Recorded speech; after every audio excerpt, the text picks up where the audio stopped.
সরকারি কর্মচারীদের পদোন্নতির জন্য গুরুত্বপূর্ণ নোটিফিকেশন জারি করলো নবান্ন। এখন প্রশ্ন হলো, কোন ধরনের কর্মচারীদের এই নির্দেশ দেওয়া হয়েছে, কবে থেকে কার্যকর হবে, কি বলা হয়েছে, চলুন বন্ধুরা ডিটেলস দেখে নেওয়া যাক। দেখুন বন্ধুরা, পশ্চিমবঙ্গ সরকার কর্মীবর্গ ও প্রশাসনিক সংস্কার দপ্তর অষ্টম তল নবান্ন থেকে, যেখানে প্রেরক হচ্ছেন সহসচিব পশ্চিমবঙ্গ সরকার, প্রাপক হচ্ছেন সহসচিব বা করণাধ্যক্ষ। কি বলা হয়েছে?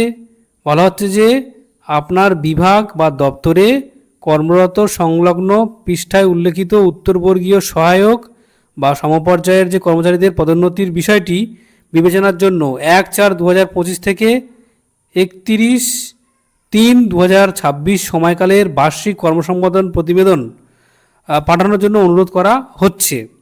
এছাড়া আরও কি অনুরোধ করা হচ্ছে? বলা হচ্ছে যে সংশ্লিষ্ট সহায়কের বিরুদ্ধে কোনরূপ তদারকি মামলা বা বিভাগীয় অভিযোগ সংক্রান্ত ব্যবস্থা গ্রহণের বিষয় পড়ে আছে কিনা বা ব্যবস্থা নেওয়া হয়েছে কিনা। দ্বিতীয়ত, সংশ্লিষ্ট সহায়ক নিয়মিত বার্ষিক সম্পত্তির হিসাব দেন কিনা এবং সর্বশেষ 1/1/2026 তারিখে প্রদেয় বার্ষিক সম্পত্তির হিসাব জমা দিয়েছেন কিনা।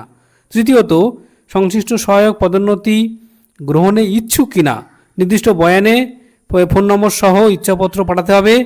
আর 4 নম্বর হচ্ছে সংশ্লিষ্ট সহায়ক তপশিলি জাতি বা তপশিলি উপজাতি শ্রেণীভুক্ত কিনা তাও জানাতে হবে।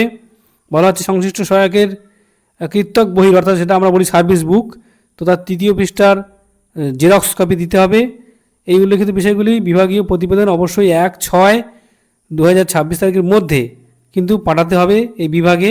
দেখুন তার সহ সচিব পশ্চিমবঙ্গ সরকার, এখানে এটা পাঠানো হয়েছে তথ্য প্রযুক্তি সেল, কর্মীবর্গ বা প্রশাসনিক সংস্কার বিভাগ, মহাকরণ, কলকাতা 1। ধন্যবাদ।